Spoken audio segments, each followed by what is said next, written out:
Hoy reflexionamos sobre un tema muy importante para el futuro de nuestro país. A lo largo de los últimos 30 años, México ha vivido una transformación que afectó gravemente el rol del Estado en la economía, con políticas neoliberales que desmantelaron industrias clave y dejaron de lado los derechos de la población. Sin embargo, ahora, bajo la cuarta transformación, estamos viendo una recuperación que promete devolverle al pueblo lo que le corresponde. En este contexto, es fundamental entender cómo esta reconversión del Estado mexicano está tomando forma, tanto a nivel económico como social. 5 billones por recaudación fuera, que se le denominaba de manera despectiva a Pemex la gallina de los huevos de oro, que estaba en déficit. Hoy tenemos una franca recuperación, incluso una ampliación de las facultades del Estado mexicano.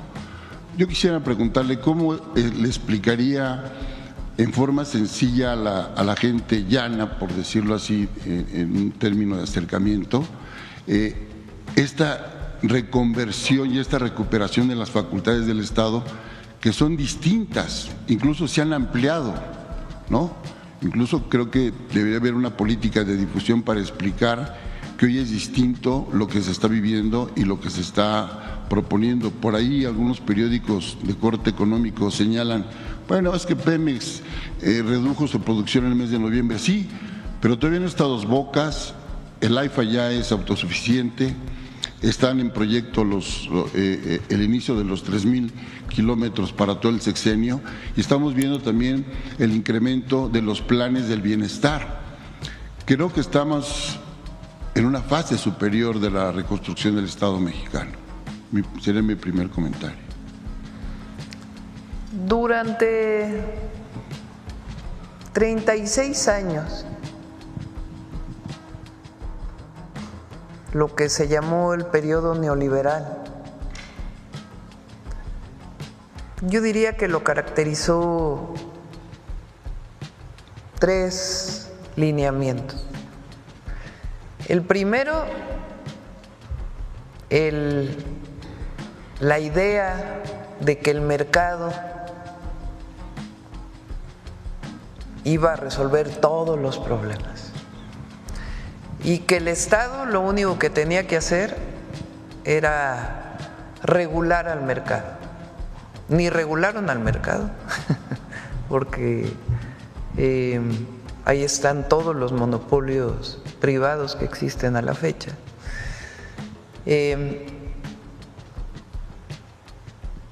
Y lo que consideramos nosotros como derechos los convirtieron en mercancías. Pero entonces, la idea de que el mercado resolvía todos los problemas y para ello el Estado debía participar o no debía participar de ninguna manera en la economía. Producto de esta visión, vendieron, remataron las empresas que a los mexicanos les había costado esfuerzo, recursos, construir. Se remataron cientos y cientos de empresas que pertenecían a las y los mexicanos: minería, teléfonos, aviación, cemento, acereras, fertilizantes, petroquímica. Pemex y CFE hasta el 2013 acabaron por privatizarlas prácticamente, convirtiéndolas en empresas productivas del Estado, dejando de ser públicas. Esa fue la primera. Ni siquiera era una idea de los que llegaron, sino era una idea, que es el segundo punto, traída por los organismos internacionales, Banco Mundial, Fondo Monetario Internacional, en la idea de que para disminuir la deuda de México, pues había que vender todas las empresas y que el mercado se encargara de distribuir los recursos y el Estado solamente a regularlos. Entonces, la venta de las empresas, el remate de las empresas y de los recursos naturales Segundo, la idea que venía de fuera ni siquiera era una idea propia. Y tercero, la corrupción vinculada con ello.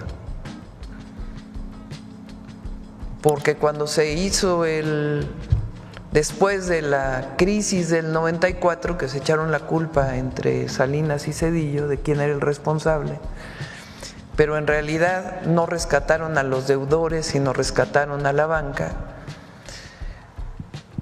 Pero además rescataron a muchos que no rescataron, a muchos que ni siquiera merecían ser rescatados, sencillamente con una corrupción enorme, que lo describe muy bien el presidente López Obrador en su primer libro, que el otro día lo mencionaron aquí, del Fobaproa, y también en el libro Gracias, entre muchos otros.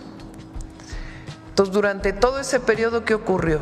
Mayor pobreza, incremento en la desigualdad, crecimiento del número de millonarios en México, pérdida de número de espacios educativos,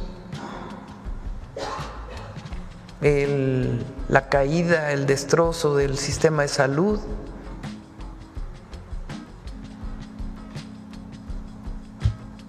y además una pérdida de valores y una visión de que la historia de México, desde los pueblos originarios hasta las tres grandes transformaciones, no era precisamente lo que había que rescatar o visualizar, sino los valores estaban fuera de México. Hasta que en 2018 fue el propio pueblo quien decidió que se había agotado ese modelo y que inició un nuevo modelo que le llamamos la Cuarta Transformación, que está sustentado en una recuperación primero de la historia y los valores, que le llamamos el humanismo mexicano, sustentado en los pueblos originarios y en la fecunda historia de México. Segundo, en la recuperación de los derechos del pueblo de México. Tercero, en vez de rescatar a los de arriba, destinar los recursos al pueblo, por el bien de todos, primero los pobres. Y lo que pasó en estos 6 años con el presidente López Obrador, además del rescate del Estado mexicano y sus funciones, es que además de la visión se dieron resultados. Ahí están todas las obras de infraestructura, trenes, carreteras, puertos, aeropuertos, líneas aéreas, pero además lo más importante, 10 millones, casi 10 millones de mexicanos salieron de la pobreza. Y esta visión de que erradicando la corrupción y los privilegios iba a ser suficiente para destinarlos al pueblo de México y al desarrollo. Entonces, pasamos del modelo neoliberal a la economía moral, a la Cuarta Transformación y a la recuperación de los derechos del pueblo de México. Es una visión completamente distinta y además se dan resultados. Aumentó el salario, se decía que si aumentaba el salario iba a haber inflación, falso. Que si aumentaba el salario no iba a haber inversión extranjera, falso. Que si, porque todos aumentaron impuestos en el pasado. Zedillo aumentó impuestos, Fox aumentó impuestos, Calderón aumentó impuestos. Este cambio en el rumbo del país, impulsado por el presidente López Obrador, busca erradicar los privilegios y enfocarse en el bienestar de la gente. Con proyectos de infraestructura, mejora de salarios y políticas de bienestar, la recuperación es palpable. Es crucial seguir informándonos sobre estos procesos y cómo impactan nuestras vidas. Para mantenerte al tanto de estos temas y más, no olvides suscribirte a Retiro Tranquilo, tu canal para entender los cambios más relevantes en México. Gracias por acompañarnos.